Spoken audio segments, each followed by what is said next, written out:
एक होता है कंजूस, एक होता है महाकंजूस। चलो थोड़ी थोड़ी कंजूसी तो सभी करते हैं, लेकिन एक होता है महाकंजूस। एक पंडित जी थे, उनका नाम था दानचंद। क्या नाम था? वो दानचंद ऐसा था कि 1 रुपया भी नहीं दे सकता किसी को, इतना महाकंजूस। जीवन में कभी उसने कोई भी ऐसा काम नहीं किया कि जिसमें दान करना पड़े।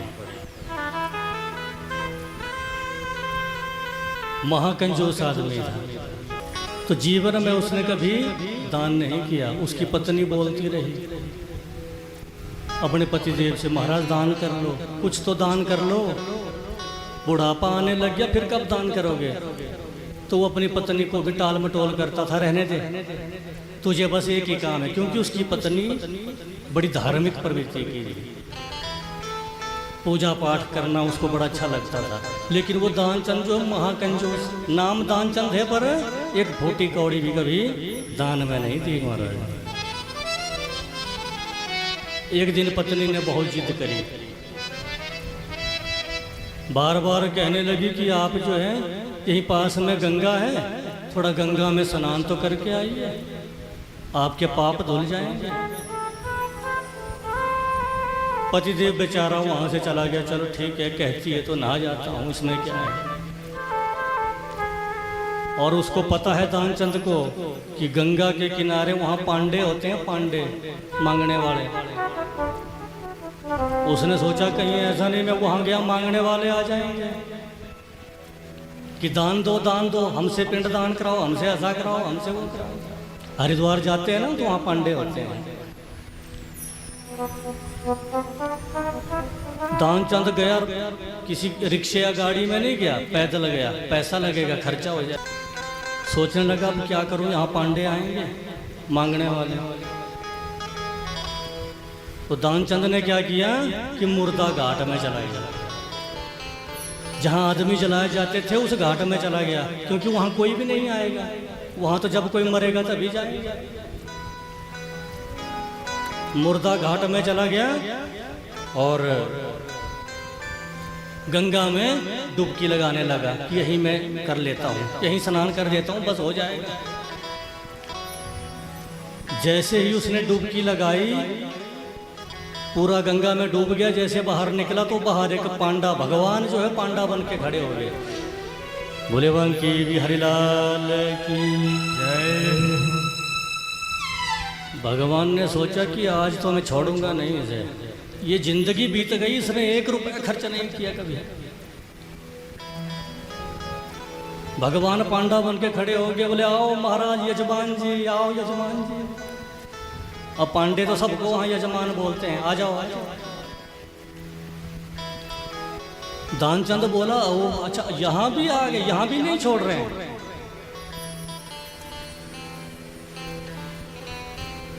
भगवान पांडा बन के आए, बोले कुछ दान करो, दो हमें कुछ थोड़ा सा।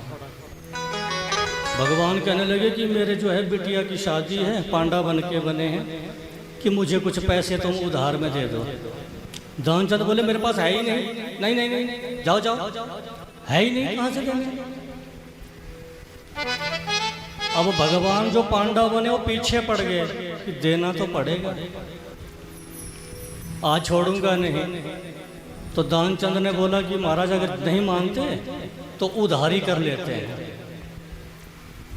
आप परसों आना, मैं आपको परसों दान दे दूंगा।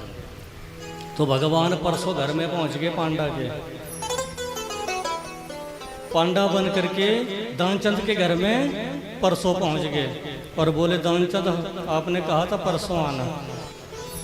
और दानचंद का इतना बड़ा कारोबार था, अपनी दुकानें हैं, गाड़ियां हैं, नौकर चाकर सब रखे हैं।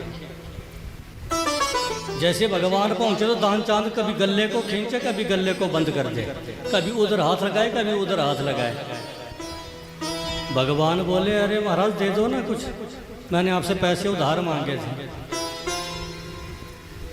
दानचंद बोला मैं अभी बिजी हूँ, तुम बाद में आना तुम।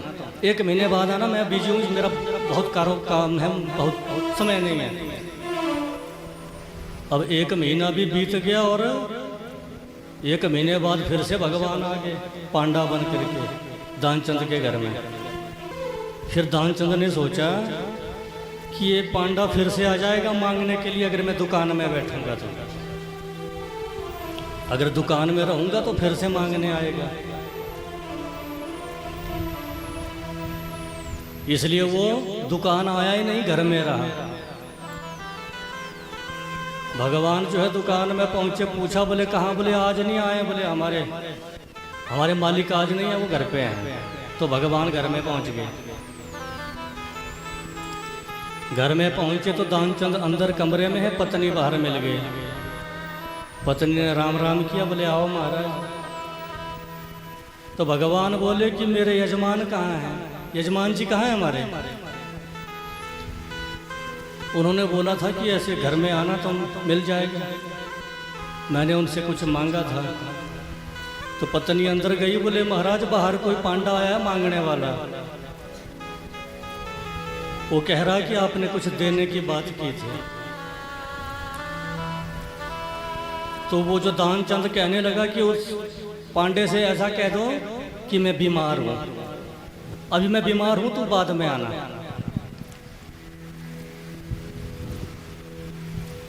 पत्नी आकर के बोली कि महाराज मेरे पतिदेव जो वो बीमार हैं,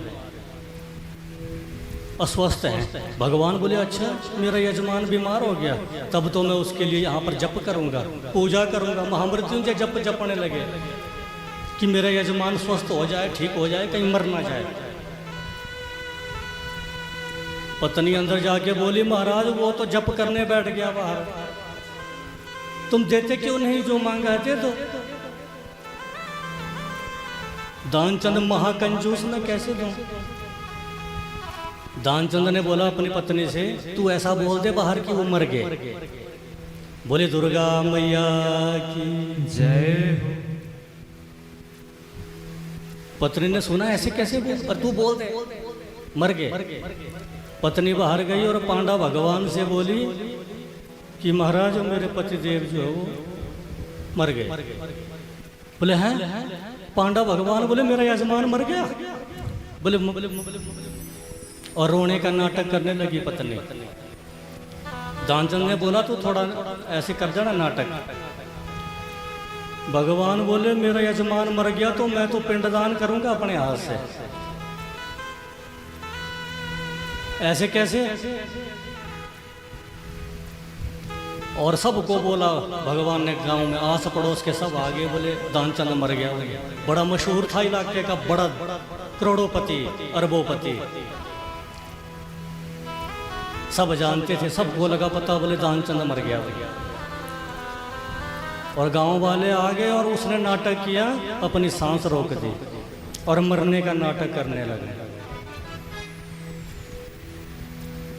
और ऐसा महाकंजूस अर्थी पर बैठ जाता है, अर्थी पर लेट गया और अपनी सांस रोक के बैठ गया, आंख बंद करके बैठ गया।